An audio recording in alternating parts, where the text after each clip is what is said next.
Hi, everybody. This is Silvio Canto in Dallas, Texas on Monday, July the 18th. And welcome to our commentary. Again, a reminder that on Mondays, we always do our week in review. This is a podcast, an audio cast that we do with our friend Bill Katz, the editor of Urgent Agenda. We should have that up later Monday afternoon, later in the evening. And you can listen to it directly on my blog or obviously on the Blog Talk Radio website, or you can go to my Facebook page, the political page that is, and you can hear it there. As you know, I have two pages. I have a political page and I have a personal page, and I don't mix the two because it's not worth the problems. You know, when you put something political on Facebook, particularly on a personal page, uh, people get a little excited, especially those Trump haters out there. They really get excited and they start.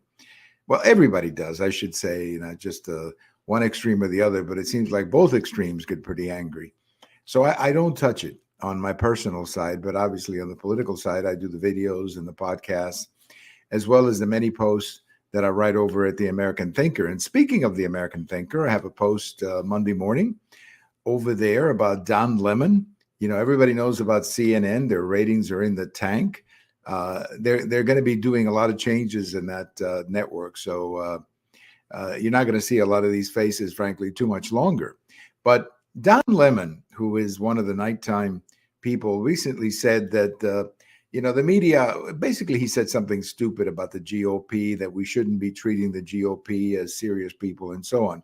Now, I think the American people are telling the world what they think of Don Lemon because his show, nobody watches that show. Nobody watches that network.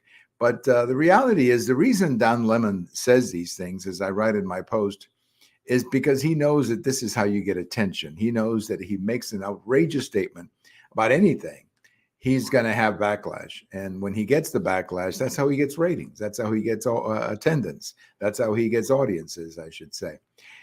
So I have always felt over the years that a lot of these extreme people on the left, we should just leave them alone. Don't pay attention to them. Now, I'm guilty, and I will admit, of sometimes paying attention to them and responding to them, which of course is exactly what they want. But you can see the article over at the American Thinker. Nobody's watching CNN, so don't panic too much about that network. It's changing, and it's going to be changing dramatically.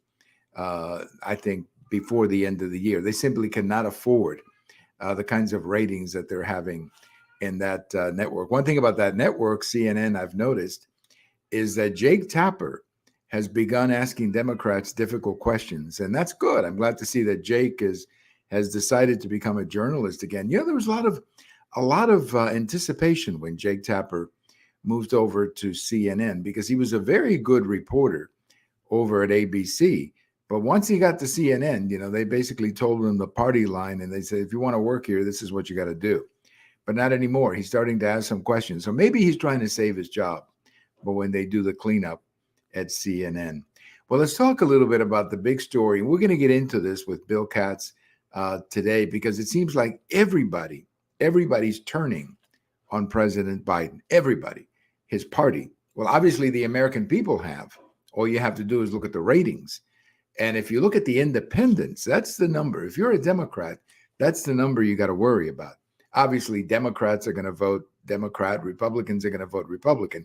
But the independents, that's the group you want to be worried about. And Hispanics, that's the other group that's turning on President Biden. But anyway, everybody's turning on him. And now the media is also turning on him. I have a post about this coming out Tuesday morning, because I think the media is starting to realize that not only is Joe Biden a bad president, but I think they're starting to realize that it's tough to sell advertising with Joe Biden. They love Trump because Trump was, every single day there was a story. There was always something about Trump.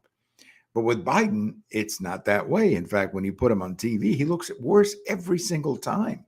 I mean, it's actually sad to watch President Biden on TV.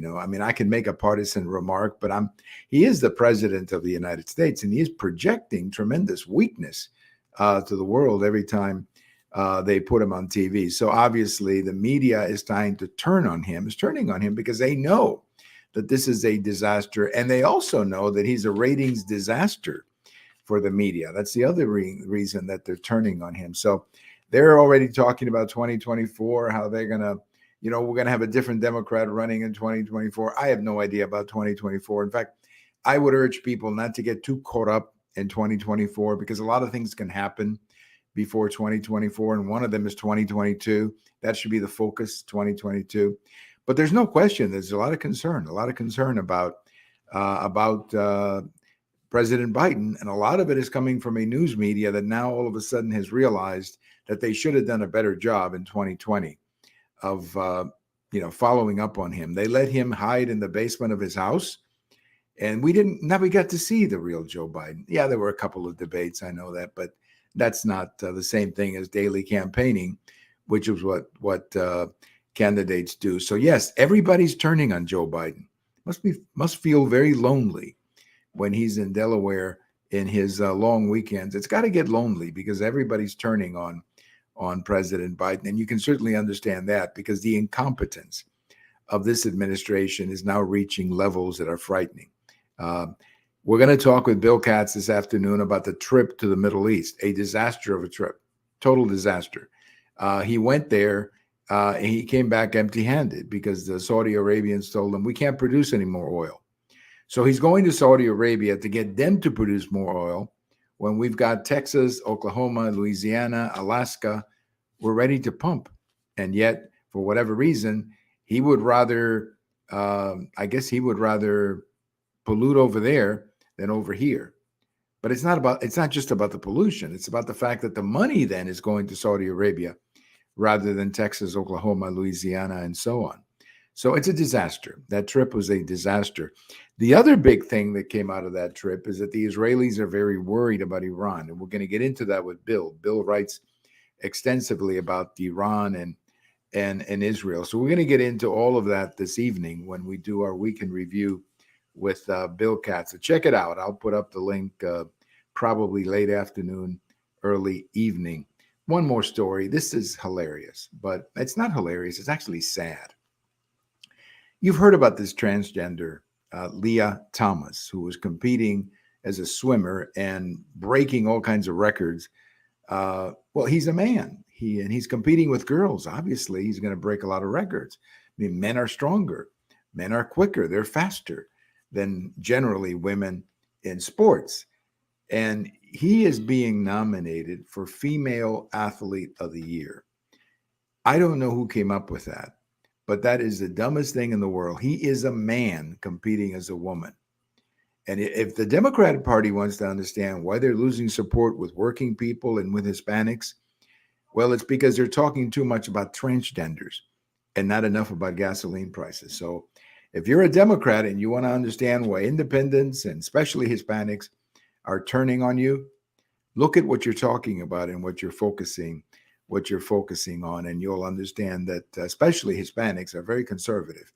And when they hear stuff like that, they go, what the heck's going on here? A man being nominated as a female athlete? Well, that doesn't make any sense. That's about as stupid as that other lady the other day who was talking about men getting pregnant.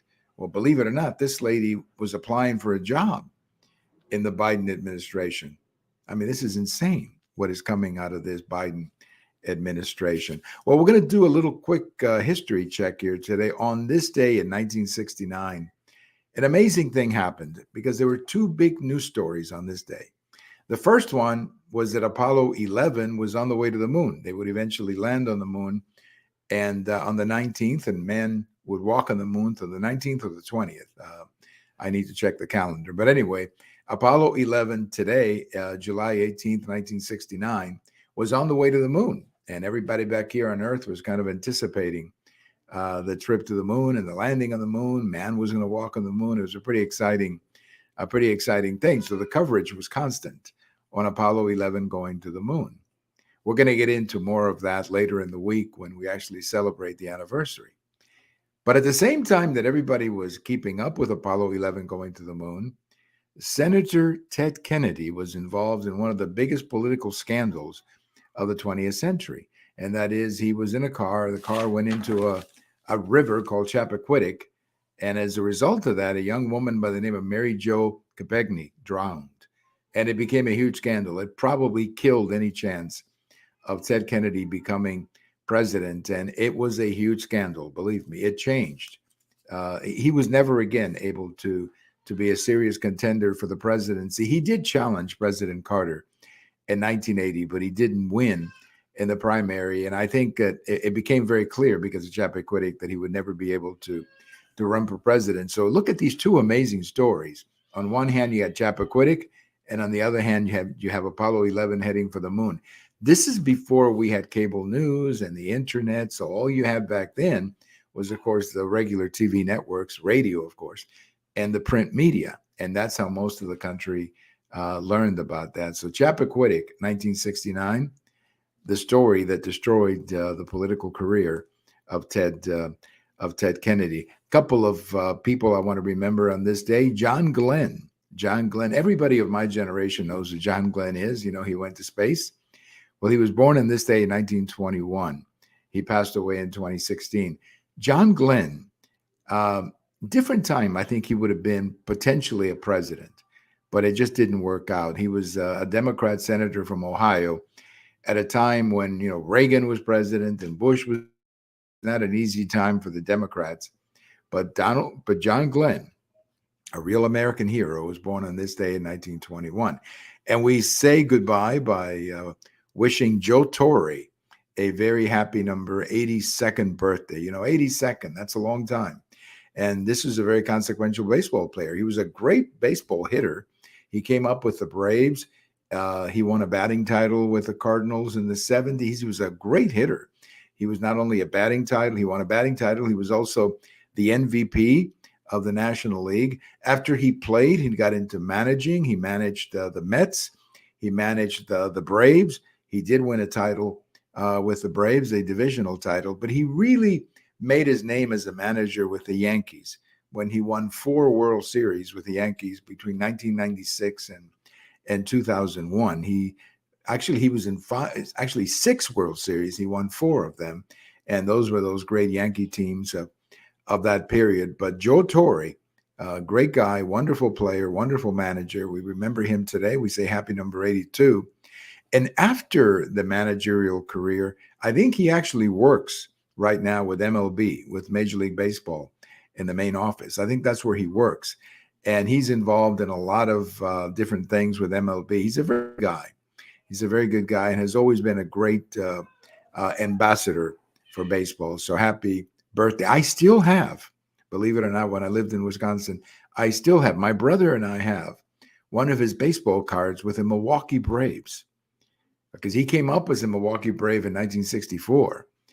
And he didn't win Rookie of the Year that year, but he had a great season.